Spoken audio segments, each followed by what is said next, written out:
Hello, everybody, and welcome to The Seventh Rule with your stars, Aron Eisenberg and Cirroc Lofton. I'm your host, Ryan T. Husk. Today, we are covering episode 10 of Deep Space Nine called The Nagus, directed by David Livingston. Got a lot to discuss, but first, Mr. Aron Eisenberg has something. Oh, yes. Very excited to share this information.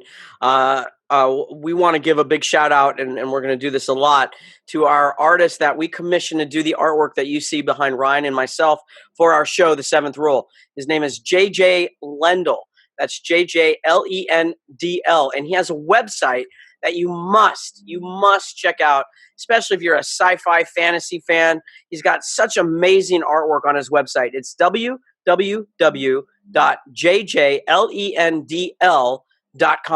And one of my favorite pieces of Star Trek he has, and I'm not sure if it's on the website, he has this little green men poster that I just think is awesome.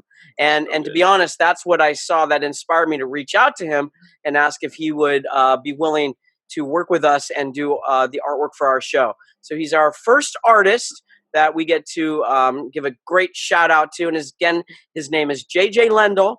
His website is www.jjlendl.com. Definitely go check out that website. We've got a couple small examples behind us. We're going to have a lot more examples in the coming weeks. We're also posting it a ton on our web pages, like Facebook, Twitter, Instagram, YouTube. Yes, today I am wearing a transparent shirt, as Aron pointed out. It's actually a green shirt. I think you've all seen it before, the I'm with Illogical green shirt. But that arrow actually just point straight up to your face. That would be fun. No one does it that way. Instead of right or left, it's I'm with Illogical, all alone. Yeah, that would be nice. Anyway, so not that funny apparently, but nice. It was very funny. Here's our great art. This is Aron's head. We've got a lot more coming.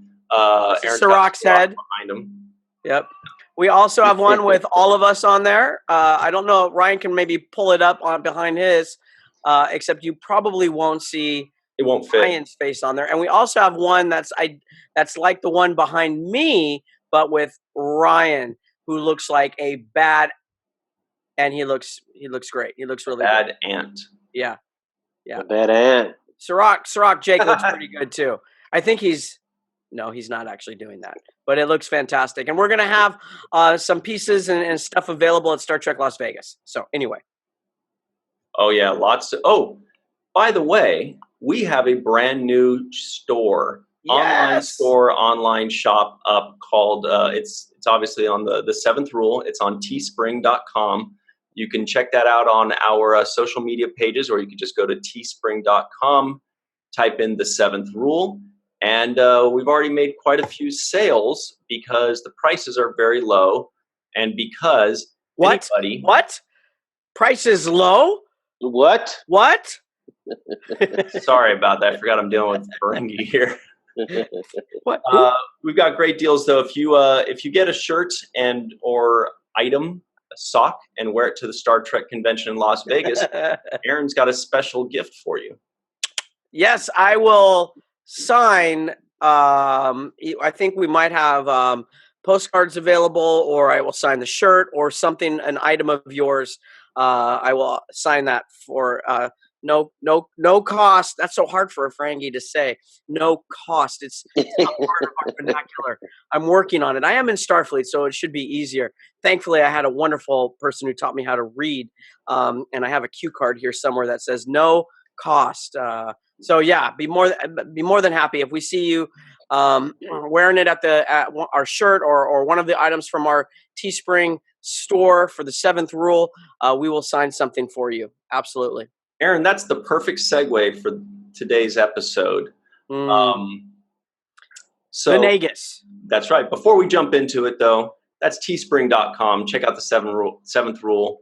Get some stuff. We got fugly muglies. We got women's, what are those called? Slouchy shirts. Slouchy shirts. We got men's hoodies. We got lots of stuff. You're going to get free autographs if you buy them and wear them or bring them to Star Trek Las Vegas. But I'm sorry.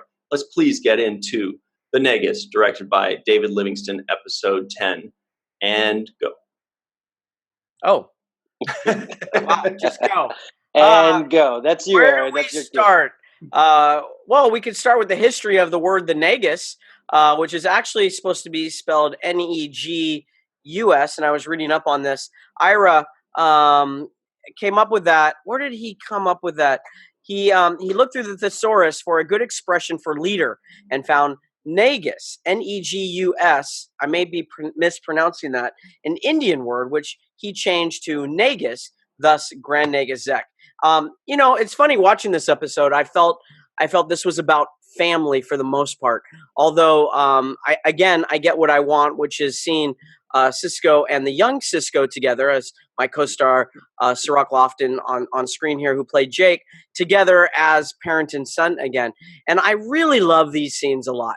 It's really wonderful to see this, and you see what happens to fathers as their sons get older, or daughters, and they start drifting away from them more towards their friend.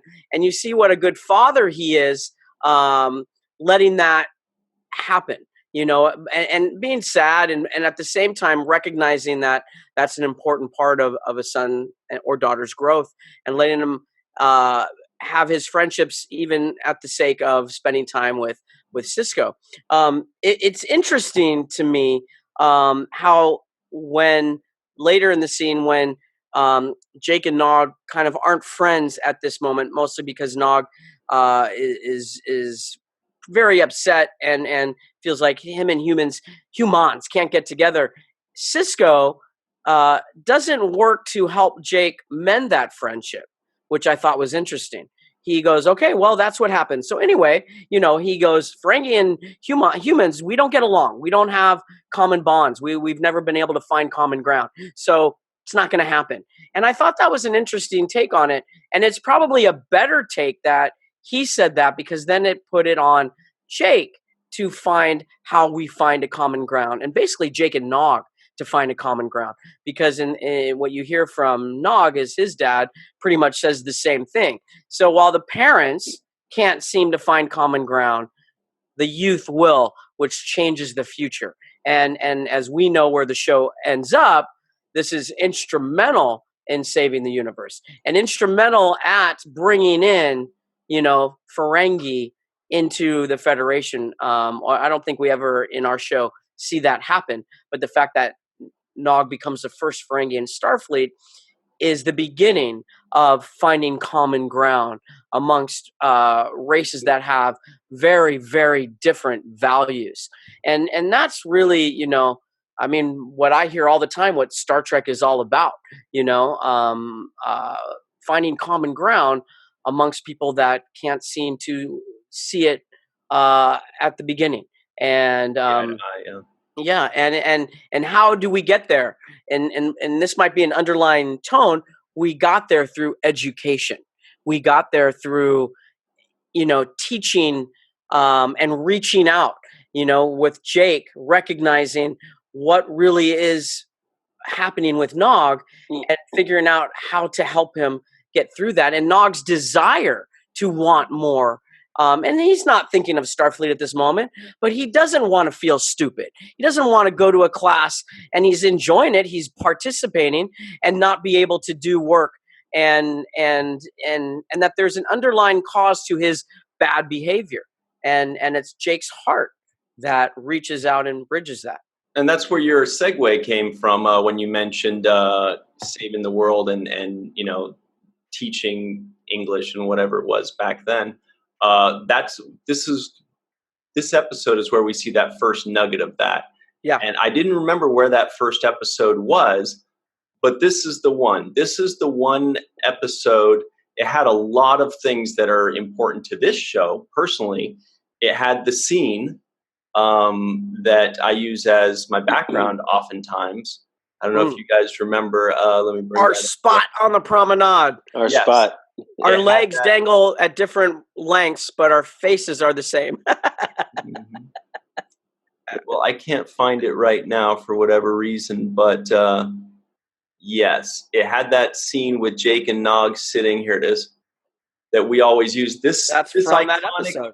picture is from this episode, and this is where they become friends, you know, and they like have all this strife between them, and you know the teachers are saying it's a problem, and the dad's saying it's kind of a problem, but they're like, you know what, I still want to be your friend, and you still want to be my friend.